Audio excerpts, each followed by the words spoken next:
بسم اللہ الرحمن الرحیم۔ السلام علیکم ورحمۃ اللہ وبرکاتہ۔ ہمارے آفیشیل چینل پر آپ کا خوش آمدید ہے۔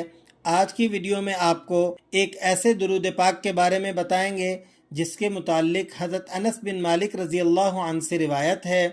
رسالت مآب محمد صلی اللہ علیہ وسلم نے فرمایا، جس شخص نے اس درود پاک کو پڑھا اور وہ کھڑا تھا تو بیٹھنے سے پہلے، اور اگر بیٹھا ہوا تھا تو کھڑے ہونے سے پہلے اس کے گناہ معاف کر دیے جائیں گے۔ درود پاک کے الفاظ کیا ہیں، اس کو اچھے طریقے سے سن کر محفوظ فرما لیں۔ اللہم صلی علی سیدنا محمد وعلی آلہ وسلم۔ ایک دفعہ پھر سن لیں، اللہم صلی علی سیدنا محمد وعلی آلہ وسلم۔ تو اس درود پاک کے بارے میں حضور صلی اللہ علیہ وسلم کا ارشاد گرامی ہے کہ جو شخص اس درود پاک کو مجھ پر پڑھے اور وہ کھڑا تھا تو بیٹھنے سے پہلے، اور اگر بیٹھ کر اس نے پڑھا تو اس شخص کے کھڑے ہونے سے پہلے پروردگار اس کے گناہ معاف فرما دے گا۔ اب جو اس طرح کے فضائل والی روایات ہوتی ہیں، ان میں جو گناہ کی معافی کے بارے میں ہے، اس کے بارے میں جمہور کا راجح قول یہی ہے کہ ان گناہوں کی معافی سے مراد گناہ صغیرہ ہیں۔ جو انسان اعمال کرتا ہے تو اعمال کی بدولت اللہ تبارک و تعالی اس کے صغیرہ گناہوں کو معاف فرما دیتے ہیں۔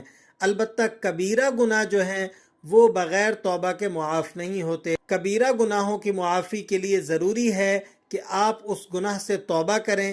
مثلا آپ نے فرض نماز چھوڑ دی، اب آپ ترک نماز کے گناہ گار ہیں اور یہ کبیرہ گناہ ہے، تو آپ نے نماز چھوڑ کر جو گناہ کیا ہے اس کی معافی کے لیے آپ کو پہلے توبہ کرنی پڑے گی، اور اس کے بعد آپ نماز کے پابند ہو جائیں اور تہیہ کر لیں، سچے دل سے اس بات کا عزم کریں کہ آئندہ آپ کبھی بھی نماز نہیں چھوڑیں گے، تو اللہ تبارک و تعالی انشاءاللہ آپ کی اس توبہ کی برکت سے آپ کے کبیرہ گناہوں کو بھی معاف فرما دیں گے۔ تو اعمال کے ذریعے سے جو گناہوں کی معافی کا ذکر ہوتا ہے، اس سے مراد صغیرہ گناہ ہیں۔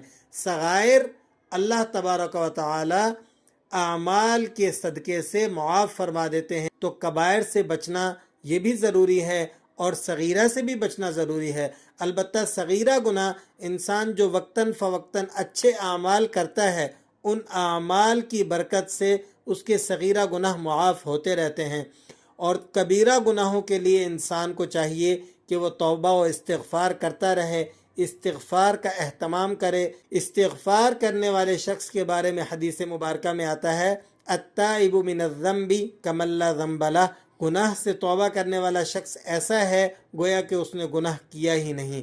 تو آج کی جو ویڈیو تھی اس میں ہم نے ایک ایسے درود پاک کو سیکھا کہ جس کے بارے میں رسالت مآب محمد مصطفیٰ صلی اللہ علیہ وسلم کا ارشاد گرامی ہے کہ جو شخص اس درود پاک کو مجھ پر پڑھے اس حال میں کہ وہ کھڑا ہو تو بیٹھنے سے پہلے، اور اگر بیٹھ کر اس نے پڑھا تو کھڑا ہونے سے پہلے اس کے گناہ معاف فرما دیے جائیں گے۔ درود پاک کے الفاظ ایک مرتبہ دوبارہ سن لیں، اللہم صلی علی سیدنا محمد وعلی آلہ وسلم۔